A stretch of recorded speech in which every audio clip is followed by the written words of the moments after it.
We had a client that we worked with, and she was really struggling with profitability. She kept raising tuition. She actually did 3 tuition increases within a 15-month cycle, and she still could not catch up.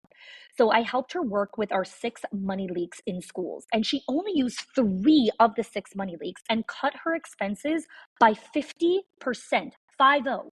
She did not fire anyone. She did not slash any of her programs, and she did not work more hours. Again, the 6 money leaks are not hacks or spreadsheets. These are patterns. They are small decisions that feel so normal that your school does, but they quietly drain your school's profit.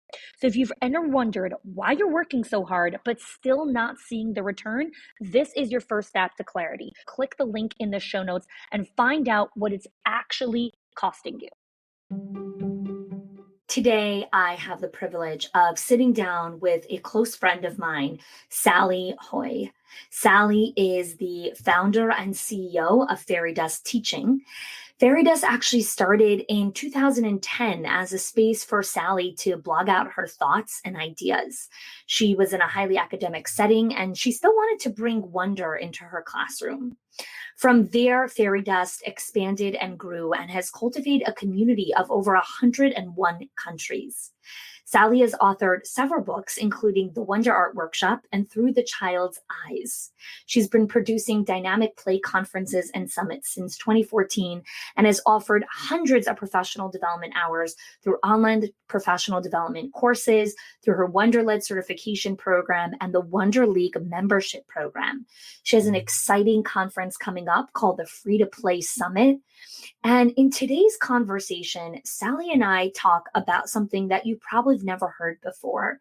We talk about her childhood experiences with wonder and play and her personal pathways to harness her own inner wisdom. We talk so much about her early days as a teacher and how she was hunting for answers that actually didn't exist. We talk about the values, the principles, and the character that continues to guide her pursuit in building FairyDust Teaching. I really enjoyed the conversation I had with Sally, and I hope you do as well. Welcome to the Schools of Excellence podcast, where we have conversations about education, leadership, and building a school of excellence. The goal on this show is to bring you clarity, up-level your mindset, and give you practical strategies and inspiration so you can show up with confidence and trust your decision-making. I'm Haughey Wilshansky. I'm a mom of 4 under 10, a former New Yorker, and been in the early childhood field my entire life. And I'm so grateful that you've joined me for this conversation. Sally, I'd love for us to get started in you taking us back to your childhood experiences with play and your kind of first understanding of wonder, curiosity, and what it means to just be free as a child. Oh my gosh, I love that question. I am immediately, I know exactly the moment. I was probably 4 years old, 3 or 4 years old. My father was a professor in Pullman, Washington at the university. And in fact, I went back last year and a half ago and saw the home that we lived in that was on the edge of these rolling hills of wheat.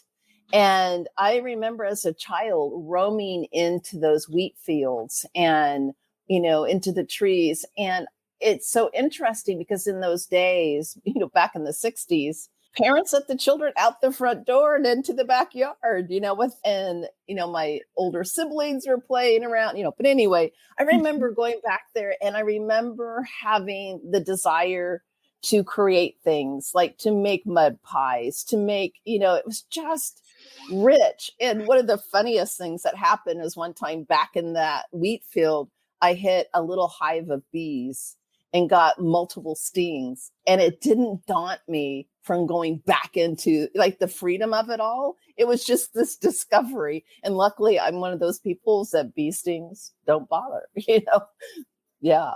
I love that, just the energy in your voice around what it means to be free, what it means to play without being judged or told, do it this way or do it that way, or this is the right way, or let me do it for you, or let me help you. Let me show you the best way to do it. Let me show you how it's going to be pretty. All of those kinds of things that many of us grew up with from our own educators and from our own teachers. So your name has really become synonymous with play, with wonder, with a lot of the Reggio inspired work. And many people know you because you've been around for a while in the online space, teaching, doing courses and training and online learning opportunities. And what I would love for people to kind of get a behind the scenes of is back to your teaching days, before you started your business. We were talking before we hit record around this concept that you were like, everyone has or knows something that I don't. Yes. And I know that for those of you that are listening, whether that's in teaching, whether that's in parenting or marriage or health or wellness, so many times we hit this crossroads in our life and we're like, what does everyone know that I don't? What is the secret sauce? So walk us through what was going through your mind during those early days of teaching. Yeah. So I started teaching in 1996 in a church preschool. And it's interesting. I went in with no background in education, right? So I was really clear that I wanted to be nurtured. I didn't want to, that those children deserve to have someone who was educated in how to be an educator. So I worked with Cynthia Aldinger, who is the founder of Lifeways, which is a Waldorf-inspired program. Amazing. And several other mentors. Went into a Waldorf kindergarten training in Boulder, Colorado with Bonnie River. And the thing that I was so present to is like, I would, observe classrooms all the time. I had a Mother's Day out scheduled Monday, Wednesday, Friday. So Tuesday and Thursday, I was out like a detective to find really great educators, watch them. I was trying to be the best I could be. Like I was committed. And I remember like watching different educators talk with children. And I was like, how do we talk to children? How do we ask questions powerfully? And I thought it's so crazy pants to think about it, because I would go into the library, this is the 90s, the internet wasn't such the source it is now, and just comb book after book after book, like who has the ultimate answers of, like, I wanted a list. I wanted the step-by-step, you're going to do this and they're going to say that, I wanted the formula of engaging conversation with children, and I couldn't find it, right? Like I couldn't find it. And I remember just looking and searching for being my best self in the classroom. And I think that I really didn't get the truth of the matter for quite some time. I remember toward the end of the 90s going, okay, I have to go back. The answer is my bachelor's degree. I'm going to go and get my degree and then I'll be excellence, right? Waldorf training, beautiful. It nurtured my heart, but I'm still not there, right? And so I went and worked for Head Start and they paid for my degree. So I went and got my degree, and here it's 2004. And I'm like, okay, how do I do excellence? And I had the fortunate decision of taking part in a program that was about accountability and actually creating who you are. Like instead of looking for something out there, is making a commitment inside of myself. I am the possibility of being excellence in the classroom and then living into that future. So instead of trying to find something outside of myself, I was creating into the future. And that was probably the beginning of my real teaching path. And here's the interesting thing.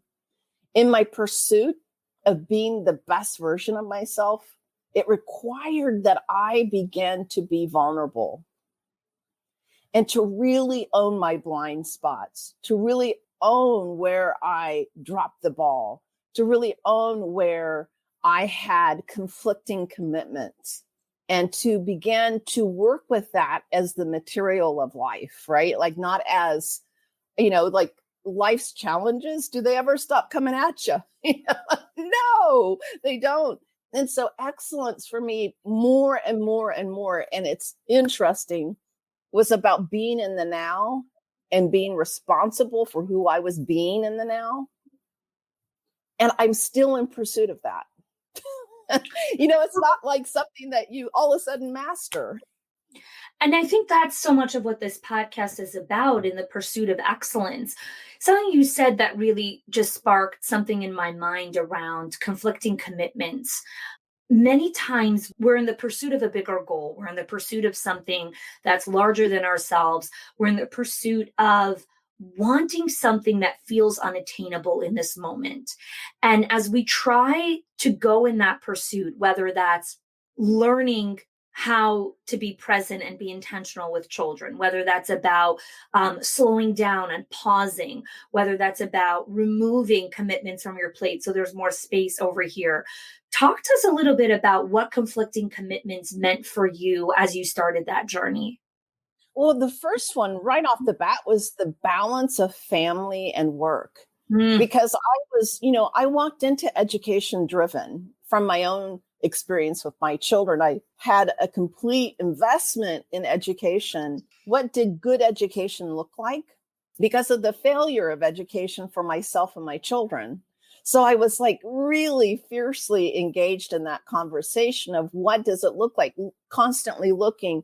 And I just, before I completely answer your question, I want to say that I'm still in pursuit, right? Like, I don't want there to be a final answer because I love the pursuit. I love that. And let's talk about that for a second. Let's interject the answer with a question. I don't want there to be a final answer. I think this openness of the nuances of life and recognizing that as we play with children, as we pursue our educational and leadership careers, there's so much ambiguity. And I think it's in the ambiguity that the wonder really comes out, that the curiosity really presents itself. It's not in the black and white. It's not in like, this is the A and this is a B. That's not so much where the curiosity and the wonder comes from.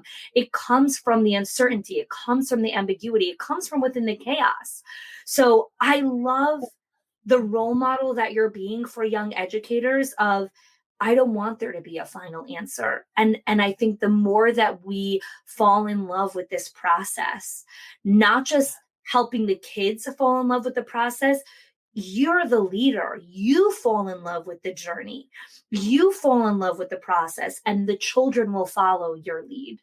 Yeah. I look at the worst years of my teaching career. I mean, like when it was on my knees in prayer every night to get the strength to go back in the classroom because of challenging behavior or because of challenging circumstances, whatever it was around it. And I could name tons of stories of, things that arised. But here's what I can say, looking back at those challenging times when things were not easy, where every day was a work in progress, where I had to recommit who I'm going to be in the classroom. Like when you're in challenging times, you go home and go, I can't do this. I cannot face that again. I just want it to be calm. I can't deal with the challenging, for me, really severe challenging behavior could really challenge my commitment to the classroom.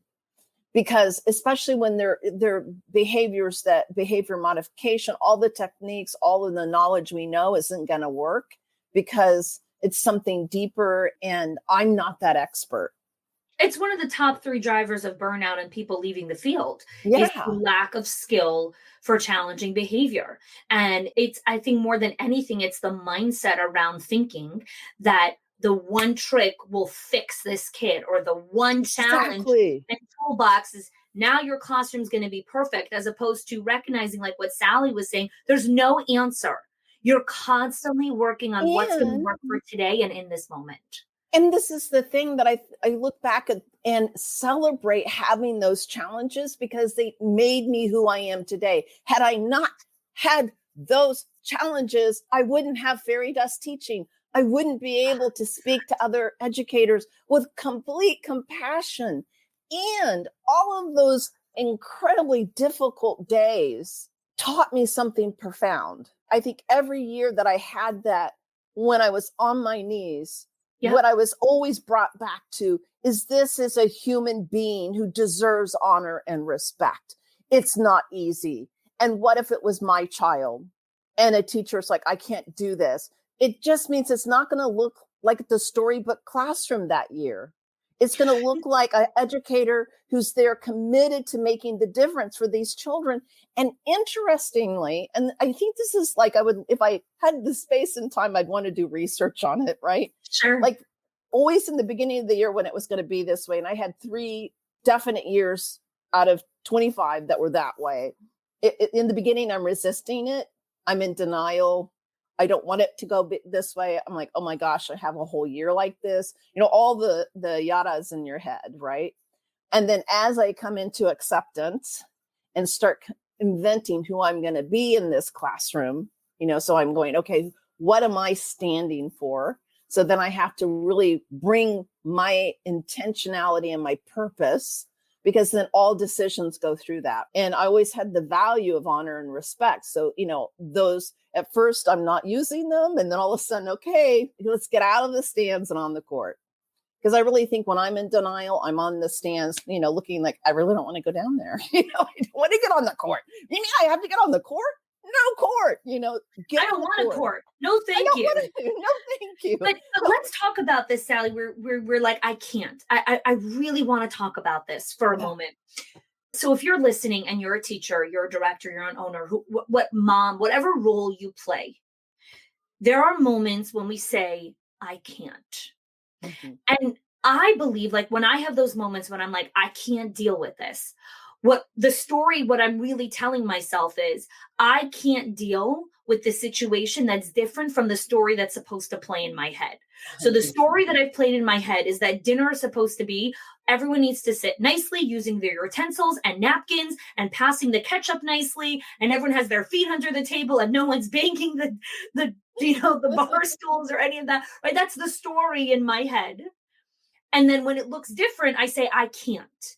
And so for a teacher, many times when she says, I can't, what she's saying is this child is messing up the story in my mind of what my classroom is supposed to look like.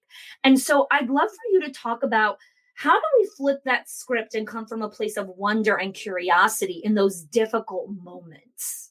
Well, and I think the first thing for me, which is really important when I unpack the I can't always for me, and I think it's important to look at yourself, what is behind that story. For me, it's that there's no possible solution.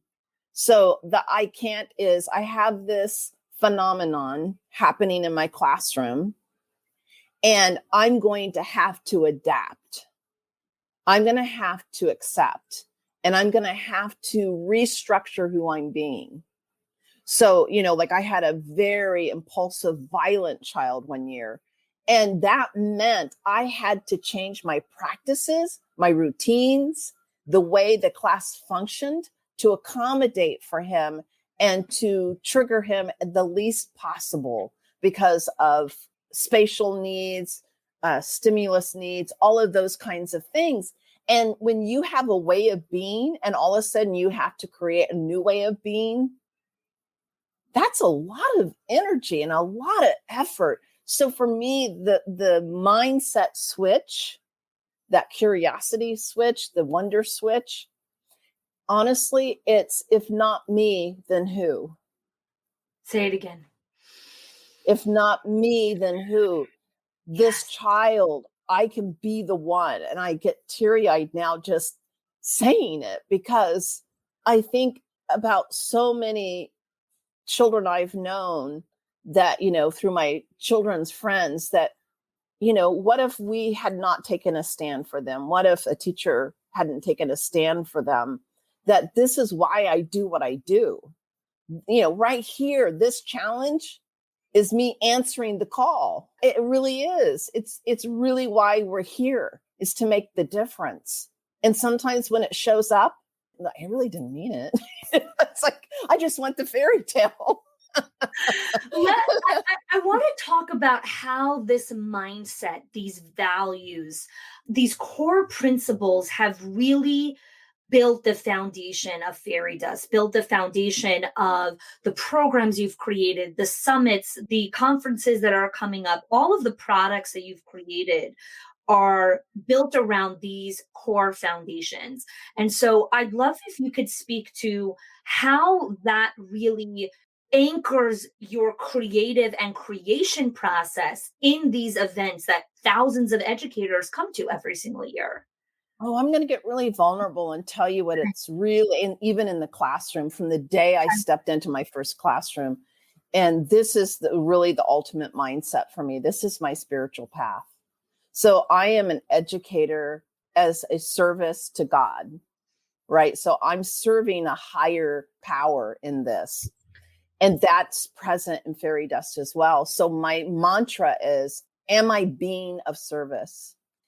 And even in the challenges of Fairy Dust, I look and go, and the barometer is my internal spiritual space. Everything goes up against that because I have to look in the mirror at night and know I chose something out of integrity, out of a commitment to my Native American ancestors, unto 7 generations. My choices, I'm looking at the impact in 7 generations. So I have little tolerance for people who come into my space looking for money or looking for tricks or looking for, it's like, no, we're here to be fully human, vulnerable, searching, committed. You're playing the decades game. This isn't, you're not playing a short game of like, let me see, what I could do in the next 3 months. It's the planting of the seeds for several decades. I think it's important, when people look for content that they want to consume, programs that they want to take, just how they're choosing to feed their minds. Let's talk about for a second just the current state of the world, where over the last year and a half or so, people have been very much consuming media and social media and then, general media. The stories that they're telling are to reel you in, to create a visceral negative reaction inside of your body. So you could be all hyped up about, what's going on and get into debate. The news doesn't say, X amount of people recovered and X amount of people are doing better. And all these people are, whatever it is, they're always talking about doom and gloom and who's dying. And it's very purposeful. There is a very purposeful intention in how they're designing their stories. And I think on the flip side, why I'm so grateful for whoever's listening to this podcast is to recognize how we choose to create this show and this content, and how Sally chooses to create her Free to Play Summit with the 30 speakers that she's very carefully curated to invite to join the experience. There is intention and purpose behind each conversation, and each conversation is there to spark a certain component of inspiration, wonder, and curiosity inside of yourself. The reason I'm sharing that is because as leaders and as consumers, we have to create discernment around what we consume, around what we feed our minds. And being intentional about what you feed your mind has a ripple effect on the children that you are responsible for, which is why I'm always so grateful to be invited to come back and speak on Sally's summits and other podcasts that I'm part of, because creating content that is inspiring creates hope, creates opportunity, disrupts your thinking, elevates your mindset, is how we change the world. It's how we transform the landscape of education and just in general, the content consumption of what we're doing. So I'd love, Sally, if you can talk to a little bit about, again, I like going behind the scenes and kind of picking up the hood of the car and like, tell us what's going on in there. When you look at designing your speaker lineup for your Free to Play Summit that's coming up, what is your intention behind those conversations? For my own journey as an educator, hearing what really worked with other educators, hearing their truth would awaken my truth. And this summit we've done really differently in that we're actually guiding you how to harvest that truth for yourself. We're actually giving you access to, rather than trying to, like I did in the beginning, figure out what everyone else had, that secret sauce, and I didn't have it. We're actually standing for you to harvest your secret sauce and giving you access to doing that. That you listen, it's the listening lens, So I want people to come to this listening. Does this resonate as truth for me? And what doesn't, take the jewels and toss the rest away. I think we have to really get disciplined that even, like when I speak, I like to tell people, don't trust what I say. Hold it against your own truth. And if there's anything I say that doesn't resonate as true, don't accept it. We have to start developing our own agency and our own, I can't think of the word, but just that we're owning who we are with no apologies. And then it's okay. We don't agree. It's healthy. I love this so much. And I think this is such a great kind of transition and bring everything full circle in that when you run through your social media feed or when you listen to the news, they are not there for you to become your own agency for yourself and think for yourself. They have a very specific agenda of our way is the right way. Listen to us. We know all the facts. We know everything. We know best. Listen to us. As opposed to this summit and where you're choosing to listen to your content, Sally's saying right here very transparently, I'm going to share this with you, but hold it up against your own truth. My truth isn't necessarily yours. Our way that we're talking about isn't necessarily the way for you. And I think what a beautiful way for young educators, for old educators to recognize creating agency within yourself, learning to create that internal compass of like, these are the boundaries. This is the line I don't cross. These are my values. This is my character. This is who I show up come hell or high water. That is so hard to do in this world when everyone's trying to tell you what to believe and how to do things and how, you need to find that inside of yourself. And that is hard. It is not through one conversation. It is not through two. It is not through one summit. It is a lifelong journey to consistently find what is that inside of you. Gosh, I'm so grateful for you and just what you put out into the world, the commitment that you have to your business and the practices and the quality content that you consistently put out is such a gift to our field, to the educational world, and again, to the decades that come after us. So I'm so grateful for that. Before I ask you to tell us your kind of Schools of Excellence challenge, for those of you that have been listening up until this point, Sally has an incredible summit that's coming up. It's called the Free to Play Summit. It goes live on July 12th until the 16th. And there are over 30 speakers. I'm one of the speakers that are going to be joining Sally to talk about wonder and play and so many other beautiful things.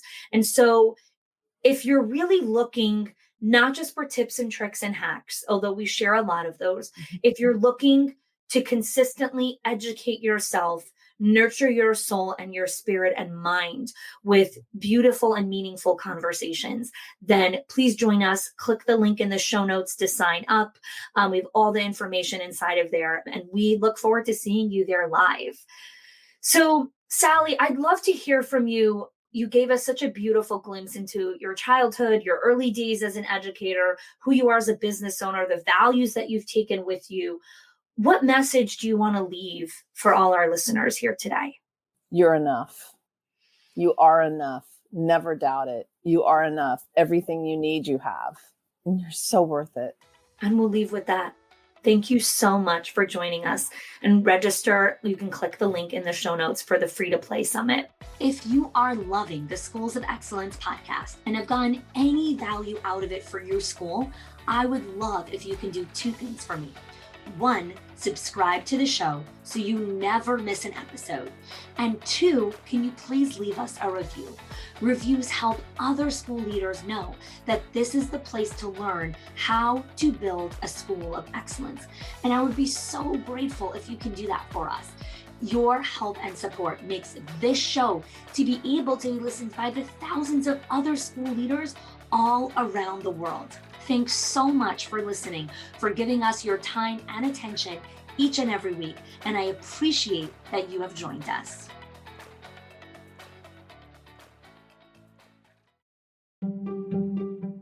If your accountant has ever told you to cut back on professional development or slash your teacher appreciation budget or your staff development budget just so you could stay afloat, or has told you, hey, you probably can't go invest in that program, please listen.